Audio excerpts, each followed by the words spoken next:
Two-a-day workouts continue across the Rio Grande Valley for football teams, including right here at Weslaco East High School, where it is now, the fourth day of practice or the fifth day of practice here on a Friday. Carlos Robledo along with Mike Gonzalez, and we'll be here over the next 20 to 30 minutes or so doing some live look-ins, taking a look at football practice right behind us because they're going through their drills. They'll be doing a little bit of 7-on-7 later this morning. So the practices are going, and they're going well, Mike Gonzalez, because they started off without the pads. They're not going full pads. Usually on the first Friday they have full pads, but there's been some changes due to UIL, so they're just going half shell today. But it's good to be here. Football season is in the air. The sun is out, and the teams are ready to go. Talking to Coach Burgett, he says that the team is coming along. Yeah, I believe that for sure, Carlos. You mentioned the first week of pads, the first day of the pads, and this is where they raise the bar another level here. And it gets a little bit more intense. The weather gets hotter. The scrimmage is right around the corner. So, yeah, I think everybody's excited. All right, Mike. Well, last year, the headline coming into the season, you guys remember the big three. You got Pedraza, you got Lefevre, and then, of course, you have J.C. Vargas. Those are your big three, and everyone was excited because there was a lot of optimism going into that football season because everybody thought with those big three, the players may make a run at the district championship, go three deep into the playoffs. Well, that all happened, but then there were some injuries. So what is this year, now it's the 2018 season, what is the big headline going into the season? I believe the headline is to replace these big three, Carlos. Yeah. I mean, we're talking about 24 playoff games that the three previous big three combined. We're talking about a district MVP. We're talking about a state champion, and we're talking about a utility player that was a 4-year starter. And so those are big-time shoes to fill. So looking at Weslaco East and the Wildcats in 2018, I think that's the biggest question and the biggest headline this season. Yeah, now Coach Burgett feels very good about his team because he has 8 players or something like that coming back on defense. He's got an entire offensive line also coming back on offense. So it's just those skilled players. He has to find a quarterback, and we have someone. He has someone that looks good during the workouts. We'll talk a little bit more about him. Got to find a running back, and then you got to kind of find someone to fill JC's roles because JC, remember, he did everything. He was one of those utility players who could, do kickoff returns, punt returns, wide receiver, play defensive back as well. So he needs to find someone, like you said, to fill those shoes. And it's the skilled players where there's a question mark for the Wildcats. Absolutely, Carlos. And I mean, they have a load of talent here at Weslaco East. The program has been in place for over a decade now. So when you think about it, these are kids that went through the middle school level, through the freshman level, even JV's level. So, I mean, these coaches have been here over a decade. I think they have an idea of who they want to replace. But I think the scrimmages will kind of, as they unfold, and into the first game of the regular season, they'll have a better idea of who they want.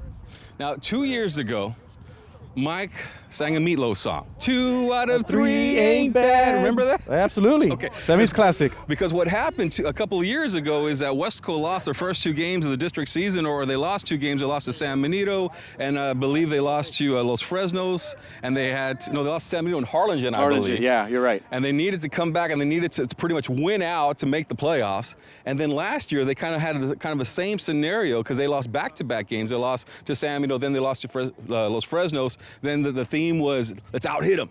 Let's out-hit them. Or no, it's not. It's on. It's on. It's on? Yeah. It's on. Now it's on. So they had to finish out. They had to finish out the season. They had to win the games on out to make the playoffs and make a run at the district championship. They didn't make the district championship, but of course, they didn't win the district championship, but they go 3 deep. What do you think is going to happen this year? Because it's going to be a tough, preseason or non-district schedule, but then you head into the regular season and they're not playing as high caliber teams. Still good schedule, but not as high caliber as your Los Fresno, San Benito, your Hannahs now, and your Harlingen. So they might make a run of the district championship. I think so, Carlos. And I mean, when you look at this district, we mentioned earlier in the week, I think it's more balanced.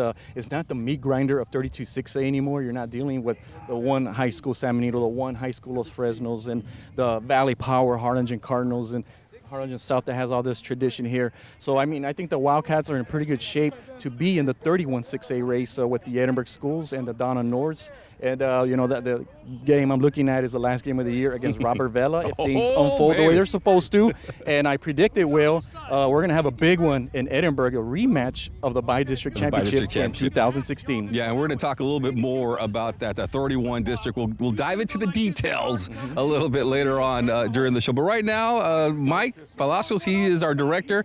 Take us a little bit. Let's take a look at what's going on out there on the football field and see what's going on. Right now, he's taking a look at some of the quarterbacks. That's Coach Mike Brown.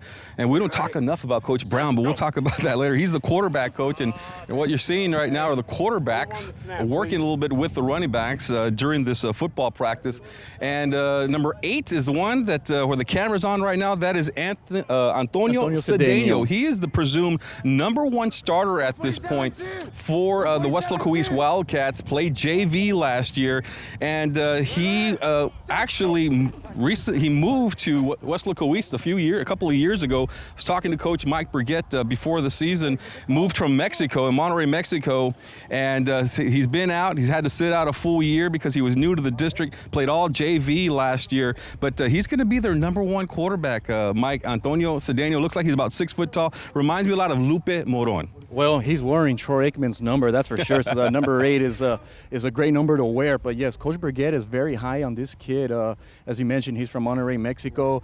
His English is probably a little limited, so I think there's a little language barrier there. Coach Brown does all the translation. Yes, Coach Brown does all the translation. We heard him in practice on Monday, talking to him, and there's some very good communication. It's going to be interesting, Carlos, during the game, how Coach Burgett is going to work with Coach Brown and Cedeno during the game. I mean, I know Coach Burgett calls the plays with signals, and so that's going to be fun to watch throughout the year. But Coach Burgett is very high on this kid, Carlos. So this, as you mentioned, 6'1", has a good arm, can run with the football, and is a playmaker. So watch out for this kid as the replacement for Richard Lefevre. All right, well, let's take a look at him right here, running a little bit of the running plays. Of course, we all know that the running play is very important for the Weslaco East offense. And right there, just a read option for Cedeno, and takes the ball. And like I said, looks like a quarterback, very tall, 6'1". Not huge, not like Richard Lefevre 6'4", and we'll get a chance a little bit later on to see him throw the football. And he's got a pretty good arm as well. Not as experienced. That's going to be the only question mark. Once again, at the skilled players, or not at the skilled positions, they're not going to have that game day experience like Lefevre. Lefevre was a 3-year quarterback. Right. So by the time he came in for a senior year, he had those 2 years under his belt, and then he grew a lot also during the regular season. Well, as you mentioned, Carlos, Richard Lefevre, 6'4", 260. Who would have thought that the next quarterback would be 6'1" and maybe like 170, and that would be a downgrade size-wise. And so, yeah, but he is a senior, and that's still good size for a Valley football player here. And so I think Coach Burgett is happy with what he's inherited here. And there's another quarterback in that mix right there. He's number 40. He's a sophomore. He's going to be probably the future quarterback of Weslaco East. I saw him out there earlier this week throwing the football around, just a sophomore. Played at Mary Hope Junior High, I believe, a couple of years ago. His name is Edward Villalobos, sophomore quarterback. He'll be the backup to Cedeno, and we'll get to see him throw the football around a little bit. So you'll see that, Mike, that the future looks pretty good as far as the quarterback position is concerned, because Coach Burgett has a couple of players. Absolutely. I mean, when it comes to players at Weslaco East, and as we mentioned, the system is in place. It's been here for over a decade now. They know these kids that are in the junior high level right now. They know what kind of athletes they have there and what their work ethic is and their IQ in football is. And so by the time they come to high school, they know what to do with them. They know what to expect. They know where to put them. And so with this young sophomore here, it's a big year for him as far as learning the varsity experience, what it's like in the sidelines, what it's like to break down film and to prepare for a game. All right. Well, once again, we're going to be here for the next, 30 minutes or so, a little 30-minute program. Thank goodness with Facebook Live, there's no time limit. Right. So we can stay here as long as we want. But, of course, it's hot out here, and the practice doesn't go on forever. So we'll be out here for the next 30 minutes. So Carlos Robledo, along with Mike Gonzalez, let everybody know that, you're live on Facebook checking out the Weslaco East practice. They're going to go 7-on-7 right now, so we'll have a great opportunity to watch Cedeno at quarterback and watch the wide receivers. That's one thing we haven't talked about. The wide receivers, they need to replace as well. Jaime Banuelos and Hector Sainz Bones, those guys graduated. So who's going to come in at wide receiver? That's a very good question. They have a couple of guys they're looking at, from a Ramsey Vasquez to perhaps a Dimas Alves. Both those guys have very good size, about 6 foot. can catch the ball, playmakers, and that's what you want to look for in this offense. And yes, I know Weslaco East doesn't throw the ball a whole lot, but when they have to, they need guys to step up. And fortunately, they've had guys to step up, like the J.C. Vargas in yesteryear. And so now they're looking at these guys to come in and fill that role and continue this high-powered offense. Yeah, and Coach Burgett, what is it? He started his 6th year as the head coach of the Wildcats, and when he first came in, first 3 years, maybe the first 4 years, ran the football a lot. I mean, you could count on him running to the right, running to the left, but it worked for him, right? But now he got Lefevre, who had a good arm, now Cedeno with a good arm. This offense has evolved into, more of a balanced attack. Slowly but surely, going from that high-powered smash mouth running football into maybe a little bit more balance. Maybe they're not throwing 10, 15 times a game like right. a lot of these teams, but maybe they're throwing between 5 to 10 times a game. And when you have a guy like Richard Lefevre, you got to utilize him, and that's what they hope to do with Cedeno,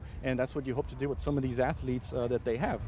All right, so you can see that the players right now are lining up, getting ready for a little 7-on-7. They got what you'll see on 7-on-7 is usually what you'll see the just the 7 players, which will be your wide receivers, your running backs, and your quarterback. Well, I'm not sure the defense is going to participate in this drill. It looks like they are. The defense will be in the white jerseys, and the offense will be in the black jerseys, so you'll see a little bit of that. Right now, they're taking a little bit of a break, just getting some water because it is hot. It's been, 95, 100 degrees out here in the Rio Grande Valley this week. So it's a little bit of a break, and then they'll get out there and run some 7-on-7. Let's talk a little bit about Coach Mike Burgett because he's been a consistent winner, Mike. He's been here 13 years at Weslaco East. Remember, he was in Donna. Then Coach Cuellar, Armando Cuellar, brought him over here as the offensive coordinator. And but he's been the head coach now, like we said earlier, for 6 years. And that's one thing that has been consistent. This coaching staff has been consistent. He's been consistent. And no matter what players come in and out, Coach Burgett seems to have found a formula that works for Weslaco East. And not only that, Carlos, he brought an identity. And that is to play physical, to play smash mouth football, play with a chip on your shoulder. And I mean, these kids in the late 2000s accepted that challenge, brought in the powerlifting program, became state champions. And I mean, this is a coach that has success at Brownsville Hanna as an assistant, at Donna as an assistant, and then Weslaco East coming in 2006 and just really changing the culture. And then when Coach Cuellar decided to retire after the 2012 season, Coach Burgett was a no-brainer to take over the athletic coordinator, head coaching position. And check this out, Carlos. In 5 seasons, now entering his 6th, he has a record of 42-19, and that's 7-5 in the playoffs. And I mean, if you think about it, Carlos, so this is a program that's gone to the 3rd round 5 times out of 8 years. That's the only Rio Grande Valley program this decade that has been able to do that. So they're actually making a case for perhaps team of the decade by the time all this is over. I wouldn't, because we're entering we're going into 2019, 2020. So let's finish up this decade here, and you're exactly right. That's when all those accolades start to come out. One thing also, let's mention his coaching staff right there that's been with him has been defensive coordinator Rene Guzman, defensive coordinator Goose. He's been out here with Coach Burgett the entire. Well, he's been here since the day one of Weslaco East, right? But he was defensive coordinator right around, I guess, 6-7 years ago. He was moved over to defensive coordinator. He's done a good job. We also have Perryman, who's been here. He's the special teams coordinator. Coach Mike Brown, who's also the quarterback coach. You got Mario Trevino, who is a head coach caliber, who's on the offensive line. So he's had these coaches now consistently, some forever and some for the last 5 or 6 years. Exactly. This is a staff. Carlos, Josh Pedraza, another one who's been Josh here for a while. Pedraza, Coach Villarreal, working with Villarreal. Mike Gonzalez, linebackers. Of course. So hopefully we mentioned everybody, and if we didn't, we apologize. But the whole staff overall is among the best in the Rio Grande Valley. And when you have and it really starts with the staff, Carlos. When you want to win football games, it starts with them, and the players follow. And yes, as we mentioned, the kids have done a great job here, and Coach Burgett has done a wonderful, wonderful job. Just what a blessing it is to have here at Weslaco East, and just install confidence with these kids and be a consistent winner for over a decade now. And you talked about team of the decade. You're talking about teams that have done very well in this last 8 years or so, 8-10 years. Weslaco East, you got to mention them.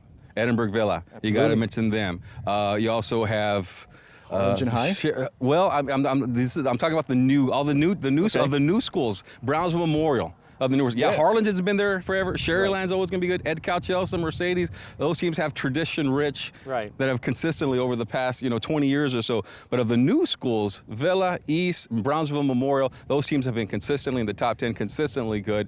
And this is part of that group, Weslaco East. Absolutely, and Weslaco East defeated Edinburgh Valley, as we mentioned, in 2016. So if somebody were to make a case like who has the edge over between the three schools, who has the edge, Weslaco East can make a case. They do, and they actually played against Brownsville Veterans in a playoff game back in 2000, I believe it was 13 in the bi-district round. So as you mentioned, consistency these last 5 to 8 years have been those three schools: Edinburgh Valley, Weslaco East, Brownsville Veterans, and Sherryland Pioneer just got started. Look out for them for years to come.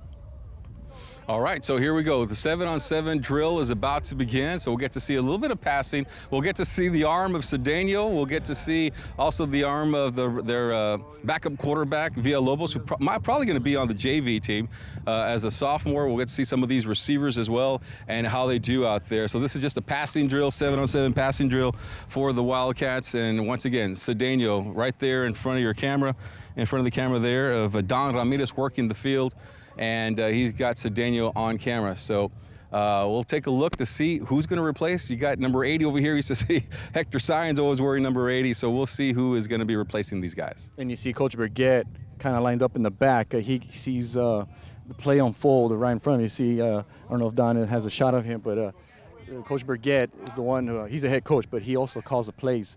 And you could see him there about to, telling his players to get ready. He's going to call some signals here. And Coach Burgett knows we're live. Yes. So don't put it past him to put something there so the coaches can scout and think that this is something he's going to run every single time. I wouldn't put it past Coach Burgett. And all those coaches in the Valley, they do stuff like that. And Carlos, yes, when it comes to football, you have the chess game during the game, but there's also a psychological chess game off the field. And as you mentioned, this could be one of them. Coach Burgett is one of the smartest coaches that I've covered in all my years as a sports reporter. All right, well, there you go. There's Cedeno first pass right here, a little 7-on-7 drill. And, yeah, it looks like they're going live against the defense because you got Freddy Cardenas on the defensive side of the ball wearing number 5 who's back there. So this is live. This looks like it's ones against ones. Cedeno, his first pass right there, a little out, and looks sharp to his wide receiver for the catch. And I guess the ball stays at the 20-yard line. And you see Coach Guzman here standing at the 10-yard line giving instructions to the defense. You see Coach Villar back here looking at the backside of it. Coach Gonzalez standing at the 50-yard line. All right, here we go. More Cedeno. Pass, a little flare out to the wide receiver coming out. That one just a little bit off.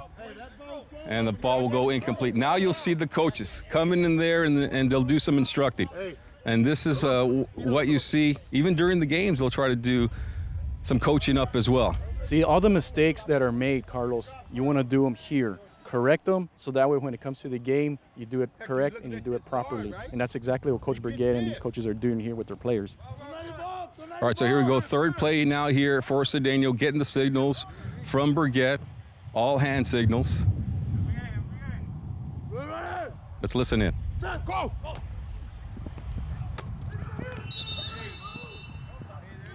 Great catch. Fullback coming out of the backfield, it looked like. You notice, Carlos, everything has been underneath. It hasn't been anything spectacular 10, 15 yards down the field. They just had a little throw here out on a flat first play, and then now they just go a little 5-yard in there. And so I think Coach Burgett is keeping it simple right now for Cedeno, maybe let him get comfortable. That's the thing to do. Let him get a couple of completions and maybe go deep. Let's listen in once again. Set, go! Ball! Ball! Ball!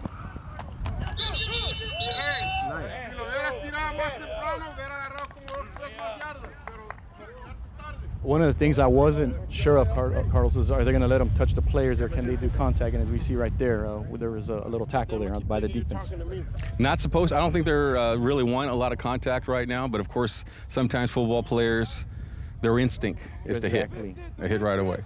Let's listen in once again. Let's see if we can listen to Coach Mike Brown because he'll translate and he'll talk in Spanish to Cedeno.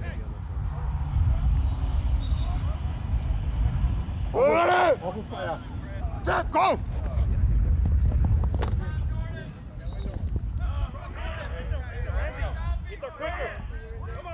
Oye, ¿viste la ventana cómo se abrió ahí? Vamos. Hey, mira todo, mira lo que están haciendo la defensa. Tú ya sabes dónde deben estar los rutas. So mira la defensa. We do hear Coach Brown Yep. talking to Cedeno Talking about there. the defense. Right. Not sure exactly. I couldn't hear exactly what he said, but he was talking about the defense. Anybody hear y'all hear what he said? Something about the defense, right? Watch the defense. Yeah, you got to watch, study the defense before you make your play. Maybe there was another man that was open. He's telling him, look, you got to read your defense. Yeah, and as a quarterback coach, he's also keeping an eye on his mechanics, his footwork, his arm, making sure that the angle is appropriate. And so there's just a lot of communication going on by Coach Brown, Coach Brigette, and all the assistants. And you'll see a lot of Coach Brigette not only coach up the offense, he'll coach up the defense as well. Here we go. Come on, run, Russell. There it is.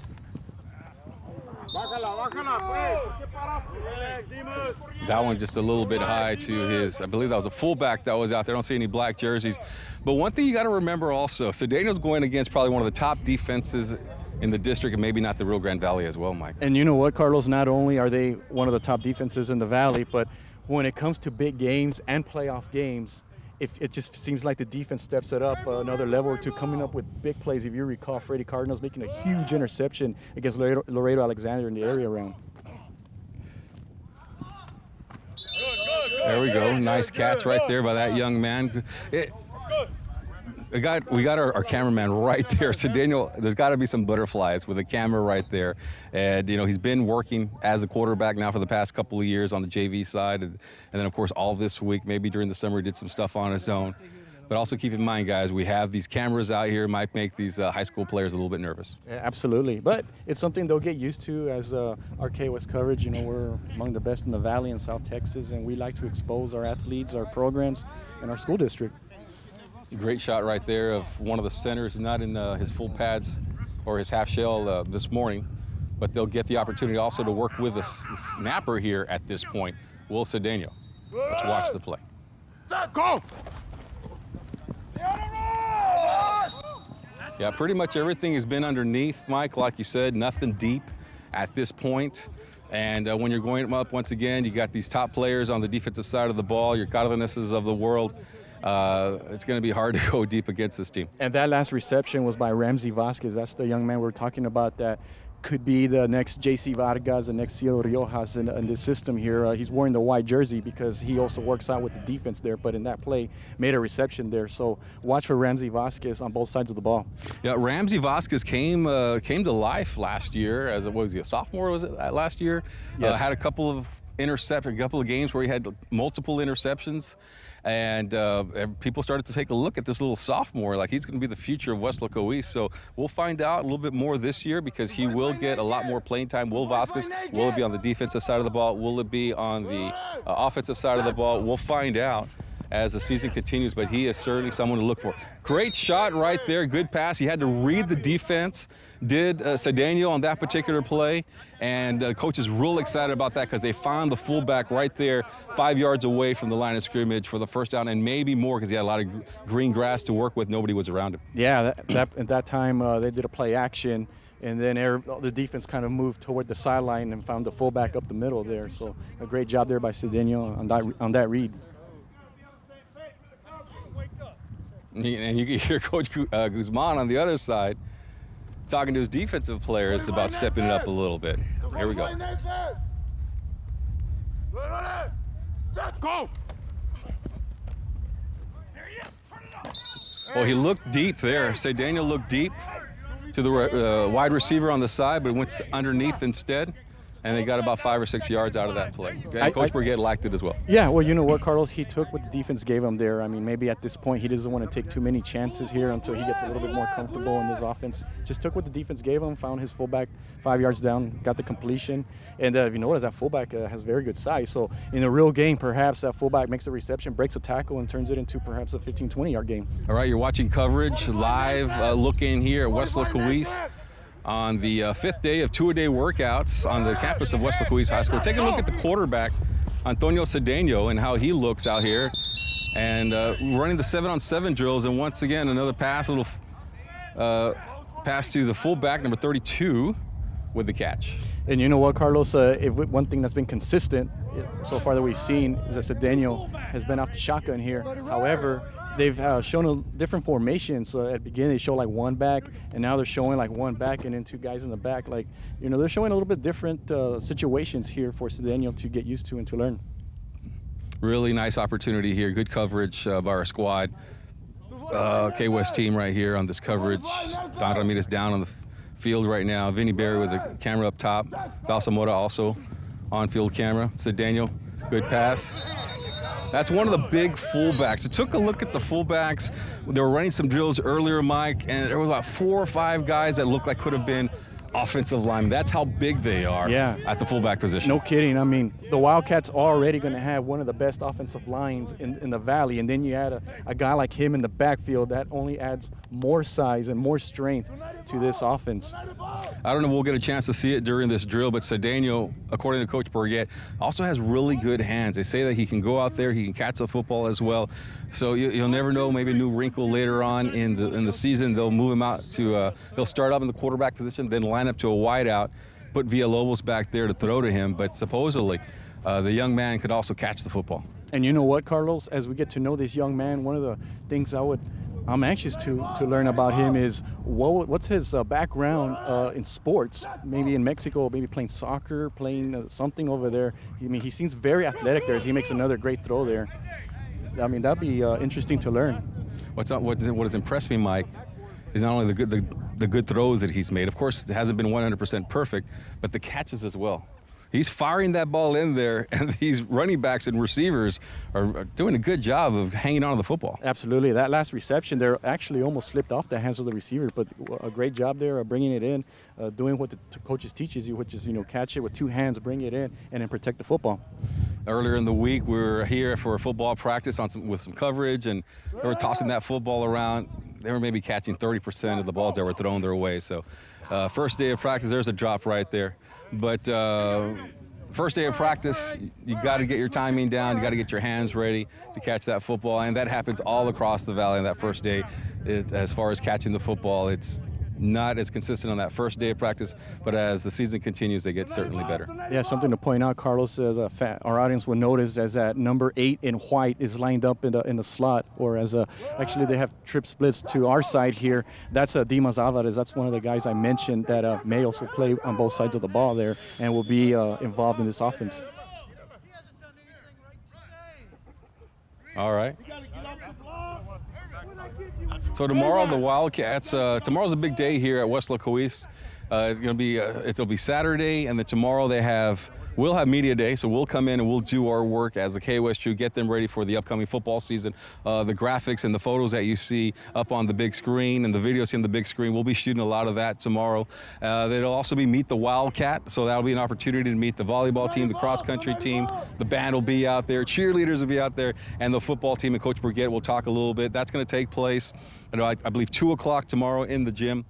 So it's a big day, and then not only that, but they'll have full pads tomorrow. Tomorrow will be the first time that they'll be in full pads, but Coach Burgett told me it's not going to be a full all-out 2-hour workout. These guys have been working hard all week long. Of course, it's always hot out here. Their bodies are tired, so tomorrow will be a little bit easier practice.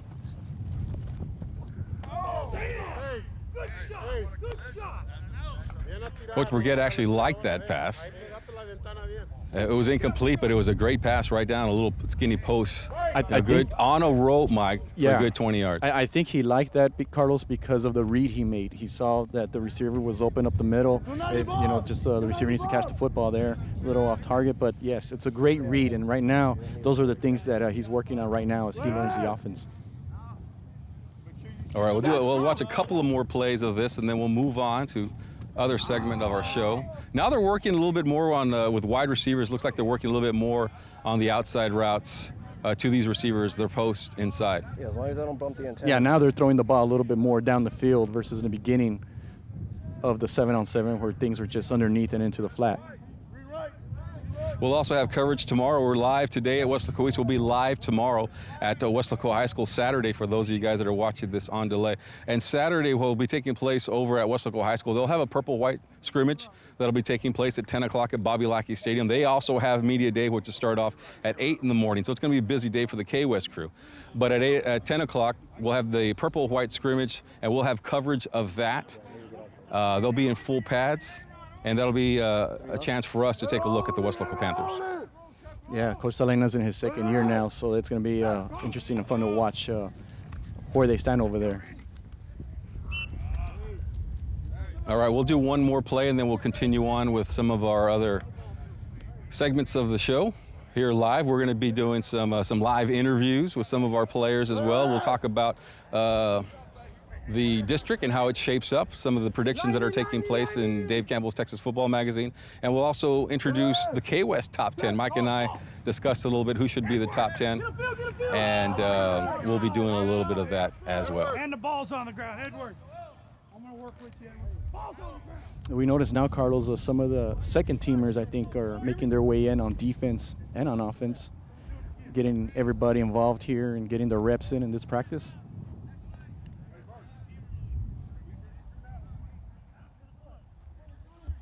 Coach Briguet's like, one more play. Yeah. He wants to end on a good note. Yeah. Always. Coaches always want to end on a good note. A lot of hand signals there.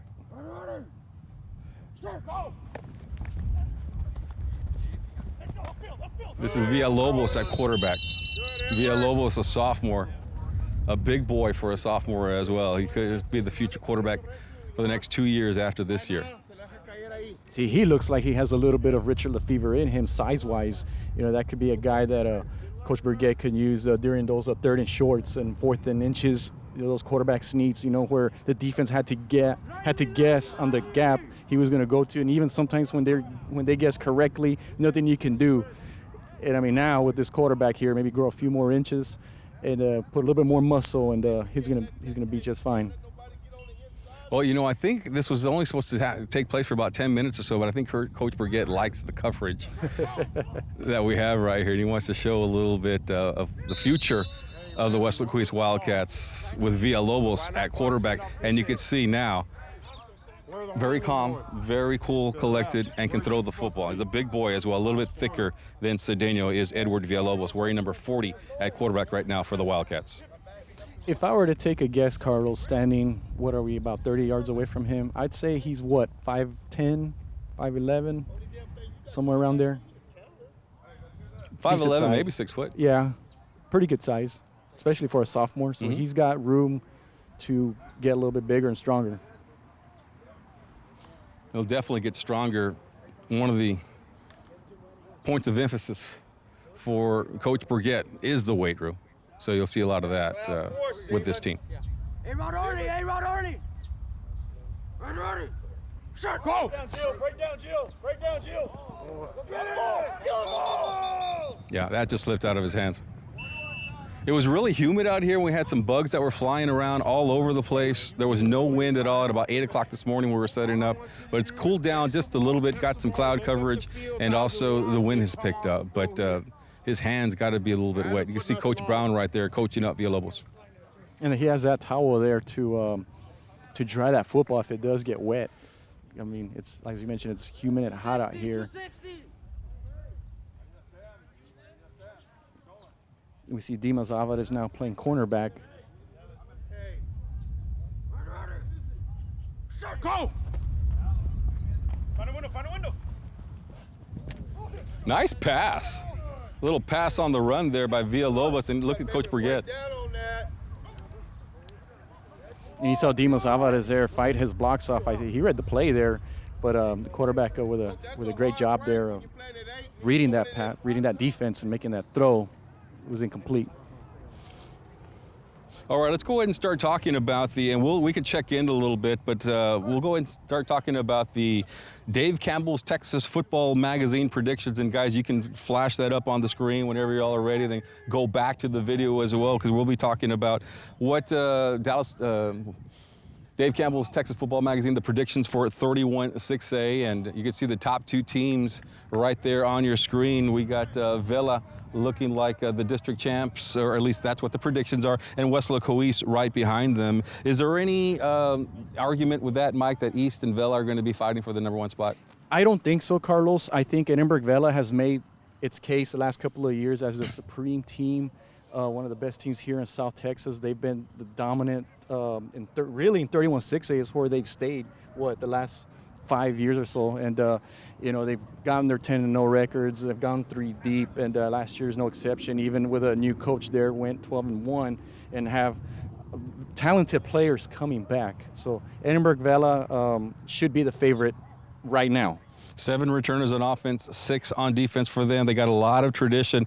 And not only that, Mike, but this is a team that, seems to replace, their players every year because at every sport they're good at, whether it's softball, right, basketball. They got a lot of talent at that school. They are going to be looking for a new quarterback. And, of course, we all have read in the news that a couple of quarterbacks are trying to transfer. Little collision right there, are trying to transfer from Sharyland Pioneer and from Edinburgh North to Edinburgh Vela. So they might have their pick. Of course, that case was denied by the district committee, UIL committee, but it's going up on Monday to the state UIL committee, and they might overrule them, and so they might get those 2 quarterbacks. We don't know what's going to happen Monday, Carlos, but regardless, Edinburgh Vela, still has a great football team there. But if the state decides to overrule what the district ruled earlier in the week, then that only makes Vela that much more supreme in this district. But everybody's human. I mean, any given night, a team can be beat. But you just never know here. I mean, the Saber Cats, as you mentioned, have a lot of talent. They have the numbers, and Coach Forget feels like he could beat them. I showed him the predictions. He goes, "You guys got Vela. You guys got Vela at number 1." Coach, it's not us. It's Dave Campbell's magazine. And like, we beat him 2 years ago. We probably should have beat him last year too, but we didn't play him. Yeah, just wait till he finds out where we put him in our top 10. But we'll talk about that. He already in a saw second, that. So you got Vela and East at number 1. At number 2, right there, let's take a look. You got the Edinburgh Bobcats. Edinburgh Bobcats over there at number 3, in number 3 position, with quarterback Matt Cruz coming back, over 1,000 yards and touchdowns. And then Benavides also coming back, the running back, Mike, 1,600 yards and 8 touchdowns. I was, when I saw these predictions, like, why would Edinburgh be number 3? And then I looked, okay, you do a little bit of studying, like, okay, you got your quarterback and your running back coming back from last year, and they had over 1,000 yards. Okay, yeah, that makes sense. Yeah, sometimes, Carlos, even though you go into the playoffs, say 5-5 or 4-6, a lot of these times, you get that playoff experience, and by district, even if you lose, if you have some skill positions coming back, and they're very talented, they're good players, that momentum carries into the offseason and into next year. They're going to be bigger, they're going to be stronger, more confident. And I mean, going back to Weslaco East, Carlos, I kind of like that they're picked second, because to me, it just feels that when the Wildcats are the underdog or not favorite, they pick it up a notch. They play better, especially at the end of the year and into the playoffs. Did y'all get that video? Okay, yeah, so you saw that interception right there. That was just made. I wasn't sure y'all on the graphic or on the video, but Coach Forget is upset.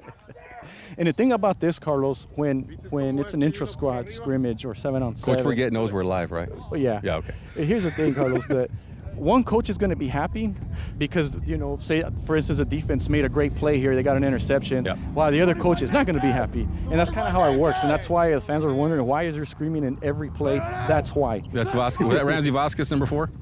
Was that him? Yes. Okay. Yes, it was. And there we go. They just ran the same play. And that time, what happened on that last play is the ball was a little late, and Vasquez made him pay. All right, so Edinburgh at number 3. Then Weslaco High. We'll talk a lot more about Weslaco High tomorrow, but just real quick, last year's record really doesn't indicate how good this team is. No, Carlos, this is a team that went 3-6. I don't know about 4 of those games could have easily gone the other way. Dealt with health issues, a young football team. Got injured early in the season, key starters. And it was an uphill climb from there. But the games were very competitive. And then 2 teams they do not. There's Edinburgh North. I'm sorry, Edinburgh North there at number 5. And Edinburgh North they're a playoff team from a year ago. They could be fighting it out for Weslaco there at the number 4 position. and they're going to be in the mix. They're going to be in the mix. Their big question is they don't have a quarterback. Well, their quarterback is trying to transfer, I should say, to Vela. And I'm sorry to keep bringing that up, but it impacts. When one person leaves, such as a quarterback, when they leave, it impacts the whole team. Absolutely, Carlos. And I mean, as we mentioned, if the UIL decides to overrule what the district voted earlier this week, then this is where it's going to hurt Edinburgh Vela, and it's going to impact their team. Versus where Edinburgh Vela, say, it does get overturned and the players have to return to their respective schools. You know, Vela's very talented. They have players, 2 deep, 3 deep in every position. But for Edinburgh North, they have a new football coach, and so they're going to have a new philosophy, a new change. They hired one of their assistants, Damian Gonzalez, to take over, as you mentioned, playoff team from last year. And Edinburgh North were predicted to finish 5th, but they should be in the mix throughout the season. All right. I'm going to do some field producing right now, Mike, and I'm going to go ahead and let you go to try to get an interview. I'm trying to find Ramsey Vasquez. Because he's not on the field right now. Maybe you could try to talk to him or pick another player. And I'll go ahead and take over the play-by-play duties here of the 7-on-7 that's going on. So, Mike, go ahead and go find yourself a player and get him on camera. So this is the portion of our coverage where we'll have a little bit of do some interviews here. That'll now take place. 7-on-7 is now over, and so now we can get some interviews. And Gonzalez is looking for a couple of players, Mike Gonzalez here. But hope you're enjoying the coverage right now. Over here at Weslaco East, just finished 7-on-7 coverage of Weslaco East here, and they will have some more practice tomorrow. Tomorrow is also media day, so for all you fans that are out there and want to visit with the Wildcats, they'll be at 2 o'clock. Mike, just let me know if I'm okay as I continue to talk here on the field, and I might even go grab a couple of players because we have a whole bunch of them that are over here, and we'll go ahead and talk to them and see what is going on. We're roaming the field here at Weslaco East. We're live. Coach Burgett. You know what? Let's talk to Coach Burgett right now because I think, did you have a longer 7-on-7 practice? Because it seems like you guys were out there a little bit longer because you knew we were live, right? Well, I think we're going to air the ball out this year. You're going to try to air the ball. You say that every year, of course. And we also talked about, Coach, how you might have a couple of trick plays because some coaches might be scouting out here and watching our coverage and try to just throw off their game plan a little bit. I'm just one of them basic guys that like to run the ball up the middle and around the edge. That's it. Trick plays, I don't think we do too many. Throwing the ball, we don't do too many. But yeah, like I said, you guys seen right now our quarterback can throw the ball. We got some young guys though. You see the young mistakes. The coaches working hard to correct them, and that's what we need to do. We know we got some returners coming that's going to be okay, but the problem is, can the guys stepping in and get the job done? Right. I know we saw a little bit of Antonio Cedeno. This is our first time to get a chance to see him. You've talked about, he's tall. He reminds you a lot of Lupe Moron, but maybe throws the ball a little bit better than Lupe. Sorry, Lupe, in case you're watching this. But not only is he a good athlete, but he's also a good guy off the field, right? He's a great kid. The teachers come over and told me when he first moved in, unbelievable kid. Great in the classroom, great leader, very respectful, and Lupe, you couldn't throw the ball, so. What do you think about the 7-on-7 practice, Coach? I saw you out there. You were coaching them up. It's only the first week. What do they need to work on? Well, I think we got some guys that ain't finishing right now. Mm-hmm. And that's the biggest thing. We can run a play and execute it, and we don't finish the drill. Right now we got you always notice one thing when you see a score, and it's not to rub it in the opponent, but I've always preached since I've taken over running backs many, many years ago that when we score a touchdown, we're in the back of the end zone. And there's a purpose for that, and people don't understand. One year I had a running back score a touchdown. He stopped 1 yard across the line, and he got tackled, and he blew his ankle out. The same as the sideline. When we go out of the sideline, we're supposed to be across the track. So everything we do, we're thinking about our kids' safety. So, when I'm talking about finishing, that's what I want our kids to do when they catch the ball, or even if they don't catch the ball, finish the route, finish the drill. That way you don't get lit up or you minimize the chance of getting hurt. All right. Thank you very much, Coach. I appreciate it. Thanks for letting us hang out here with you guys. Hey, I always enjoy it, guys. Have a good day. All right. Let's send it over to Mike Gonzalez. I think he has Freddie Cardenas over there. All right, Carlos, thank you very much. I'm standing here with the man of the Weslaco East Wildcat defense. This is Freddie Cardenas, a top tackler. Last 2 years, 174 last year, huh? And you guys are out here working on 7-on-7 drills. Tell us, how do you feel so far? It feels good. I mean, we're all hungry. We're moving fast out here. Defense is clicking faster. Offense is getting into a groove. I mean, you're just using the momentum, and we're getting into it. You guys are completing the first week of camp here. Tell us what the energy has been like for you guys. It's been very intense. I mean, we're ready for tomorrow to get into our hitting.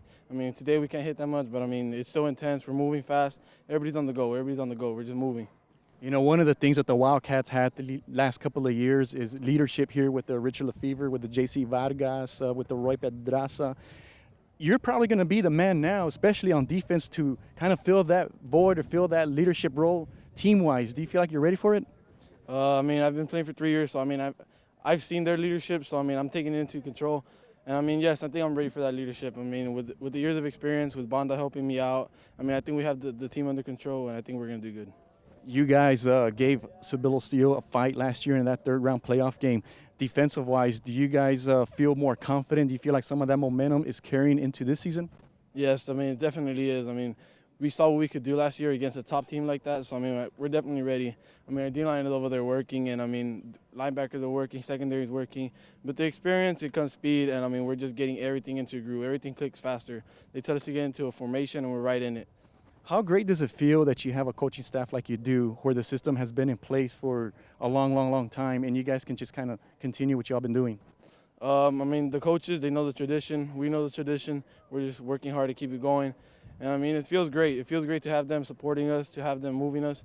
And I mean, we just keep it going. All right, Freddie, well, we wish you the best of luck this season. Carlos, let's send it back to you. All right, thank you very much, Mike. And we're over here on the other side of the field with the offensive line. Now, these are the big boys. These are the ones that get it done. I'm with Mario Trevino, who is the 32-6A offensive lineman of the year for the district as a sophomore. He's just a junior, this guy. You're bench pressing what these days? About 350, sir. About 350. Yes, Probably a little bit. You're going to try to step up to maybe 375, 400? Yes, sir. That's always the goal. Just keep improving. Not only is Mario a great athlete, he's a great kid. His dad is Coach Trevino, so he's the offensive line coach, comes from a great family, and has a 4.0 average. What does the future look like for you? I know you're one of the top students here at Weslaco East, and what do you want to do after high school? Well, I really want to go to West Point and just further my career as a military officer and just see how that goes. That would be awesome. Yes, sir. That would be great. A great kid right here. Mario, talk to me a little bit about, first of all, the new district. Last year, you know, your first couple of years here at Weslaco East, y'all were playing, or the last 2 years, y'all were playing the 32-6A. You're on that side, Harlingen, Los Fresnos, San Antonio. Seems like every week you had a tough opponent. This year, it's still a competitive district, but it's not going to be as competitive playing against those teams, playing against more of the Edinburgh schools. Yes, sir, definitely. It's always great to have a new challenge, new set of people to face. And, you know, we always have to come in ready. Can't take anybody lightly because that's where we mess up. That would be the first step. Coach Burgett always has you guys playing with a chip on your shoulder, it seems like. Yes, and you know, so you always have something to prove while you're out there, and you have to have that edge. And I think that's the way you guys play. What about the replacement? You know, there's been a lot of talk. No JC, no Roy this year, and of course no Richard Lefevre. So who's going to step up? You got Ramsey, you got Bob Gonzalez also out there. Are they going to be able to step up and make a name for themselves? Yes, sir, definitely. I have 100% faith in them. And as no lineman, that's great to have faith in your running backs and your fullbacks, you know, and everybody. I just feel like we have great trust on the offense, and I feel like that's going to go a long way in the end. How does it feel, you know, to be an offensive lineman, because those guys get the headlines, the guys that score the touchdowns. But when they score, you guys feel like, hey, man, that was us too, right? Yes, sir. Always in the back of our mind, you know, we're like, hey, that feels good. But it's great to have our teammates get those attention because, you know, at the end of the day, it just reflects on the program. So that just makes it feel that much better. Tell me a little bit about your buddies on the offensive line. Steely Munoz, Cabrera, yourself. How are you guys shaping up? Yes, sir. I feel like we're shaping up pretty well this year. I like how everyone's coming along. Gil as well. You know, everyone's just coming together as a group. I feel like we're finally starting to click early in the season, and that's great to see. All right, east side. Strong side. Always. All right, thank you very much. I'll let you go, Mario. Let's send it over to Mike Gonzalez, who has another guest right here as we continue our coverage of Weslaco East two-a-days workouts. All right, Carlos, thank you very much. I'm standing here with Ramsey Alvarez, DB of the Weslaco East Wildcats. Ramsey, my understanding is that you're going to be the next one in line to take J.C. Vargas's and Cio Rioja's spot from yesteryear. And I mean, are you ready for that challenge? Yeah, I'm ready, I guess. I trained a lot over the summer to get ready for this season, and it's going to be a good one, you know? Awesome, awesome. And what are some things that you've been working on this offseason to get you ready for the season? But to hand skills, to reading the quarterback's eyes, to breaking on the coverage, to everything this year. Mostly defense, yeah. Probably the one thing that both of those players did to fill the role they did was wear number 1 jersey. Right now I see you're wearing number 4 here. I don't know. Are you perhaps thinking about maybe changing it to number 1 by the time the season starts? Maybe, you know, there's always an option there, but for right now, I just might grind out with number 4. You're happy with number 4, then, you know, they're probably going to use you on offense. They're going to use you on defense. Have they talked to you about maybe using you on special teams, a kickoff return, the punt return? Yes, sir. I'm going to be on special teams, kickoff return, kickoff, and punt return. Yes, sir. Awesome, Ramsey. Well, we wish you the best luck. And I stand corrected. His name is Ramsey Vasquez, not Ramsey Alvarez. So, yeah. Ramsey, we wish you the best of luck, man. We look forward to seeing you guys on the field, all right? Carlos, let's send it back to you. All right, thank you very much, Mike Gonzalez. And there you see the coaches. We'll go ahead and bring Mike back into the mix here, and we'll go ahead and wrap up our coverage. We still have a few more things to talk about. We'll talk about our top 10, but we've been out here since about 8 o'clock, and the coaches now taking a little bit of break. Our coverage started about 8:40, so we've been out here for a while. And we just want to let you know that a coverage will continue for Weslaco East and for the Weslaco Panthers as well. Tomorrow, K-West will be at Weslaco High School for their purple-white scrimmage. Then the following week, look out for highlights because Weslaco East will have a scrimmage. They got San Benito. Then they have Ed Calchelsa on their 2 scrimmages. And as far as the Panthers are concerned, they'll be scrimmaging against PSJA and then Brownsville Memorial. Also, they'll be at PSJA and then at home against Brownsville Memorial. All right, let's bring in Mike Gonzalez as we wrap up our coverage. But before we go, we want to take a look at the top 10. We got a top 10 here that Mike and I put together. These are some of the top teams to look out for in the Valley. There's always a surprise team, it seems like. But let's take a look at that top 10 now. And you can see here that number 1, McAllen Memorial. Coach Burgett didn't like that. He's like, McAllen Memorial, we go 3 deep every year. And, you know, they... So he was saying that the playoff run, but they're always so loaded. They always play very, very great games during the regular season. Right. They don't go as deep into the playoffs, but maybe they have a different, a tougher road than everybody else. But with Spates coming back for his junior year, had 1,600 yards last year, and then they got this huge quarterback, 6'2", Scoggin is his name. Sean Scoggin runs 4.4. He's going to be their quarterback. They're looking like a pretty good team. Yeah, well, Coach Burgett needs to understand this is a preseason top 10, not the end of the season top 10. So Weslaco East, as we mentioned earlier, that's a team that plays well at the end of the season. But this is a preseason top 10. McAllen Memorial, our favorites to do well again, 36 with Spates and Scoggin, as you mentioned, at quarterback. That's a group there that scored a lot of points. He scored 38 points per game last year. So they're going to be fun to watch this year, and they deserve to be number 1. Edinburgh Villa at number 2. We talked a lot about them already. 7 returners on offense, 7 on defense. San Benito at number 3. Why do we put there? There's no Harper. There's no Retta. Retta accounted for almost 3,000 or over 3,000 yards last year, but they have that tradition. They're a one-school town, and they're going to find someone to replace those guys. Yeah, the Purple Thunder on defense is always one to watch there at San Benito. Coach Dan Gomez, ever since he's come on board, has really turned that program around, have been a consistent winner there. They've gone 3 deep 3 years in a row there. And, I mean, yes, they lost Eric Retta. Yes, they lost Harper in the backfield.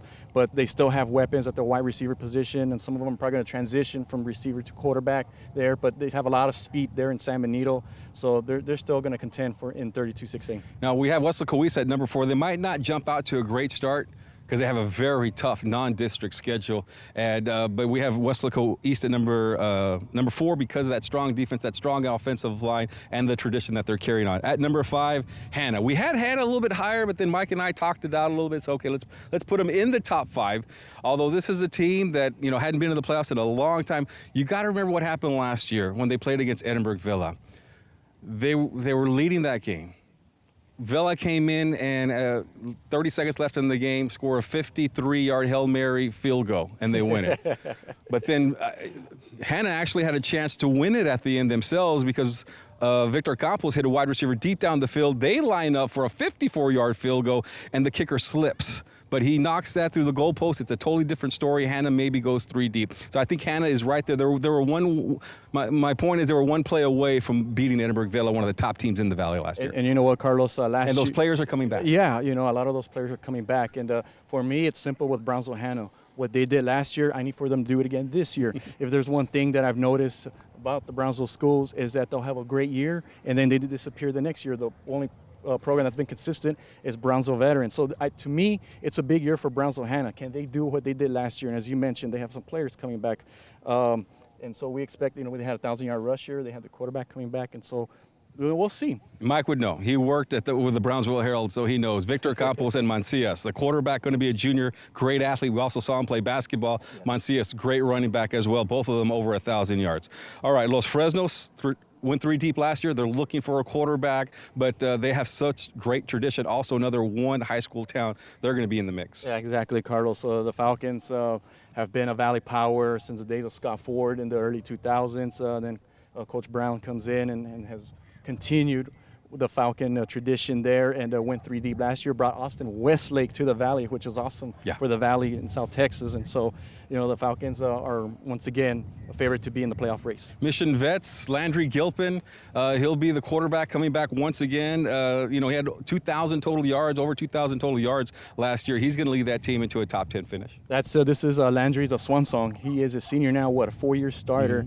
To me, for Mission Veterans, the key is going to be their defense. That's a unit that allowed 26 points per game last year. The Patriots lost in the second round last year. If they intend to go 3 deep or further, the defense is going to need to step up, especially in the big games. Mission Vets is also one of those newer schools that's has a lot of tradition over the past 7 or 8 years. They're consistently in the playoffs. Sherryland at let's start out with number 8, Manny Gomez and the Harlingen Cardinals. For the first time since 1999, they missed the playoffs last year. And for the first time ever as a head coach, Manny Gomez missed the playoffs last year. I don't think that's going to happen again. With that being said, Carlos, that's very scary. If you're an opponent of the Harlingen Cardinals, I'm sure they're very upset right now. They're not used to losing, and so they're coming. 2019, they're coming back with a vengeance, I'm sure. We got Sherryland at number 9 because they have Edgar Longoria, a dual-threat quarterback, over 2,000 yards, total yards for him.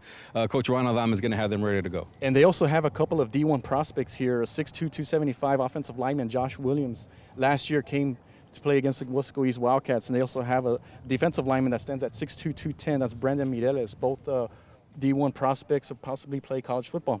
The other team we have in the top 10, PSJA, Trey Guajardo.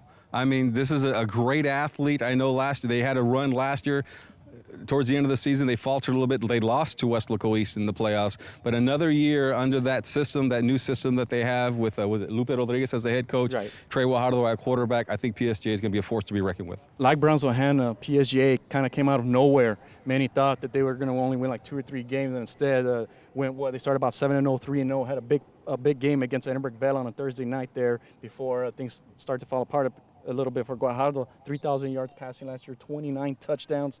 Look out for Mario Cantu, the defensive back, had 6 interceptions in the secondary. All right, well, that'll do it. That is our coverage, our live coverage here at Weslaco East Two-A-Days. I'd like to thank all the crew that is here today. Also want to give a shout out to Coach Boswell, who's on the road. Coach Boswell, that's right, retired this year, moved out of the Valley, so he's not going to be helping us out on the color commentary this year. We'll have some new faces for you here at KWES as the season continues. Thank you to Vinny Berry on the top camera, Val Samora, who's behind the talent camera, if we are talent. We had Don Ramirez, who was out there roaming the field.